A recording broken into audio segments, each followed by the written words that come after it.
Polycystic ovary syndrome या polycystic ovary disorder, जिसको आप सभी शॉर्ट फॉर्म में PCOS या PCOD के नाम से भी जानते होंगे, आज के दौर में वुमेन इनफर्टिलिटी के सबसे बड़े कारणों में से एक है। पर क्या आप जानते हैं कि PCOS या PCOD होता क्या है? आज इस वीडियो में हम आपको PCOS और PCOD से संबंधित वो सारी जानकारी बताएंगे जो आपके लिए जानना बेहद ज़रूरी है। PCOS एक ऐसी बीमारी है या आप कह सकते हैं कि एक ऐसी कंडीशन है जिसमें कि औरतों को रिप्रोडक्टिव ईयर्स में कुछ हार्मोन्स का इम्बैलेंस हो जाता है और कुछ ऐसे हार्मोन्स जो शायद नहीं होने चाहिए उनकी मात्रा बढ़ जाती है और कुछ ऐसे हार्मोन्स जो होने चाहिए उनकी मात्रा थोड़ी घट जाती है। PCOS से ग्रसित महिलाओं को या तो पीरियड्स होते नहीं हैं या फिर अगर होते हैं तो वो एक नॉर्मल साइकिल के मुकाबले बहुत कम दिन तक टिकते हैं। आपकी बॉडी में एंड्रोजन नाम के हार्मोन की मात्रा बढ़ जाती है। PCOS का एग्जैक्ट कॉज क्या है ये तो शायद अभी तक नहीं पता चल पाया है, लेकिन अगर PCOS जल्द से जल्द डायग्नोस कर लिया जाए तो ट्रीटमेंट और वेट लॉस जैसी टेक्निक्स के साथ इसको कंट्रोल किया जा सकता है, जिससे कि आप इससे होने वाली बड़ी बीमारियों से भी बच सकते हैं, जैसे कि टाइप 2 डायबिटीज और दिल से जुड़ी बीमारियां। PCOS के सिम्टम्स आपको आपकी पहली मेंस्ट्रुअल साइकिल से ही दिख सकते हैं या फिर बहुत साल रेगुलर पीरियड्स होने के बाद आपको PCOS के सिम्टम्स भी महसूस हो सकते हैं। PCOS के करेक्ट डायग्नोसिस के लिए इन 3 में से 2 चीज़ों का होना ज़रूरी है। सबसे पहले इर्रेगुलर पीरियड्स। अगर आपकी मेंस्ट्रुअल साइकिल इर्रेगुलर है, जैसे कि हर महीने नहीं होती है या फिर अगर होते हैं तो फिर आपकी साइकिल रेगुलर से बहुत कम दिनों तक टिकती है, तो आप PCOS से ग्रसित हो सकती हैं। आपकी बॉडी में एंड्रोजन की मात्रा का बहुत ज़्यादा होना। एंड्रोजन नाम के हार्मोन का बॉडी में बहुत ज़्यादा होना PCOS दर्शाता है। इसका पता बहुत आसानी से लगाया जा सकता है। एंड्रोजन की मात्रा बढ़ने से आपके फेस पर या बॉडी में हेयर की ग्रोथ बहुत ज़्यादा बढ़ जाती है। इस सिचुएशन को हम हिर्सुटिज्म के नाम से भी जान सकते हैं। Number 3, polycystic ovaries. आपकी ओवरीज साइज में थोड़ी बड़ी हो सकती हैं, जिसमें कि इमेच्योर एग्स होंगे और वो ओवरी के एजेस पर डेवलप होते हैं, पर वो उस तरह से काम नहीं करते जिस तरह से एक नॉर्मल बॉडी में करना चाहिए। ये भी एक बहुत बड़ा डायग्नोसिस हो सकता है PCOS होने का। वैसे तो PCOS अपने साथ बहुत सी कॉम्प्लिकेशंस लेकर के आता है, लेकिन इसमें से कुछ अगर हम आपको बताएं तो वो है इनफर्टिलिटी यानी कि रिप्रोडक्शन इफेक्ट होना, जेस्टेशनल डायबिटीज़ या फिर pregnancy induced high BP। Gestational diabetes वो होती है जो आपको प्रेगनेंसी के दौरान डेवलप होती है। उसी तरह से प्रेगनेंसी के दौरान हाई BP आपको डेवलप हो सकता है।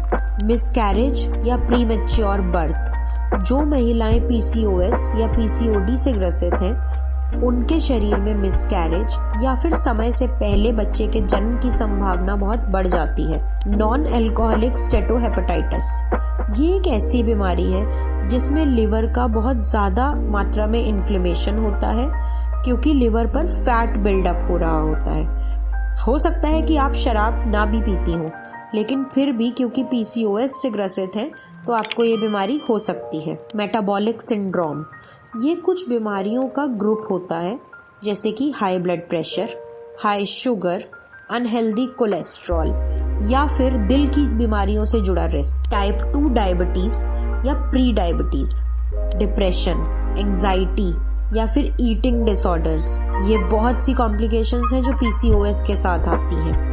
यूट्रीन लाइनिंग पर होने वाला कैंसर, जिसको एंडोमेट्रियल कैंसर के नाम से भी जाना जाता है, PCOS या PCOD से ग्रसित महिलाओं के लिए सबसे बड़ी कॉम्प्लिकेशन साबित हुआ है। PCOS का ट्रीटमेंट स्टार्ट करने से पहले ये जानना बेहद ज़रूरी है कि आपको क्या बात परेशान कर रही है। क्या आप इनफर्टिलिटी से परेशान हैं या डिप्रेशन से परेशान हैं? अगर इन बीमारियों का पता नहीं लगाया जाएगा तो PCOS को ट्रीट करना थोड़ा मुश्किल है।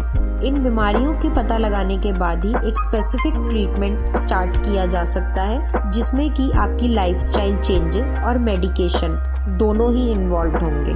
कॉम्बिनेशन बर्थ कंट्रोल पिल्स, जो कि बेहद ज़रूरी है पीसीओएस को कंट्रोल करने के लिए। ये ऐसी पिल्स होती हैं जिसमें एस्ट्रोजन और प्रोजेस्टिन को मिला करके एंड्रोजन की मात्रा को आपके बॉडी में रेगुलेट किया जाता है।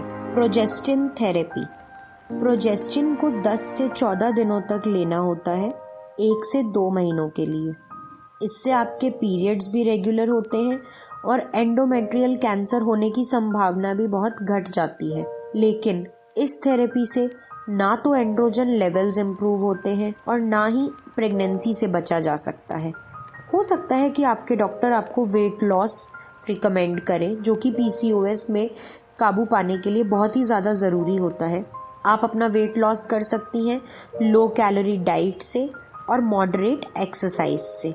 अगर आपके वेट में मान लीजिए 5% की भी गिरावट आती है तो ये आपकी कंडीशन को इम्प्रूव करने के लिए बहुत ही ज़्यादा फायदेमंद साबित हो सकता है।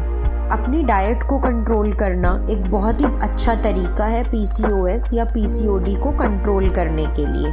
ऐसी बहुत सी चीज़ें हैं जो पीसीओएस या पीसीओडी से ग्रसित महिलाओं को बिल्कुल भी खानी नहीं चाहिए, जैसे कि प्रोसेस्ड फूड, जिसमें आता है सफ़ेद चावल, कैंडीज, ब्रेड, पेस्ट्रीज, कॉफ़ी या कोई भी ऐसी ड्रिंक जिसमें कैफीन की मात्रा बहुत ज़्यादा होती है, वो आपको नहीं पीना चाहिए, क्योंकि इससे आपके शरीर में एस्ट्रोजन नाम के हार्मोन की मात्रा बहुत बढ़ जाती है। फ्राई करे हुए फूड, क्योंकि उसमें अनहेल्दी, सैचुरेटेड और ट्रांस फैट होता है जो कि आपका वज़न बढ़ा सकता है, और पीसीओएस में वज़न घटाना बेहद ज़रूरी है।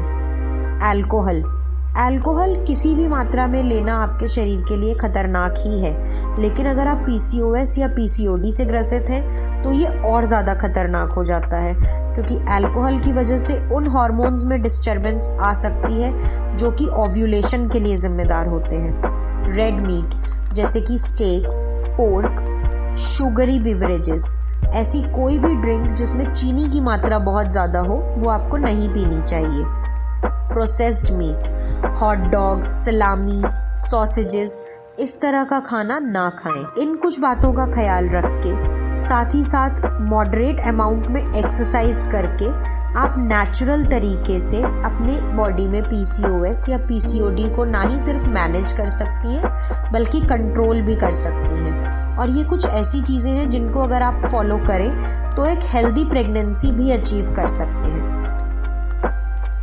अगर इसके बावजूद भी आपको ऐसा लगता है कि आपको बहुत सी परेशानियों का सामना करना पड़ रहा है तो अपने डॉक्टर से कंसल्ट करें। ऐसी और जानकारी के लिए हमें सब्सक्राइब करें।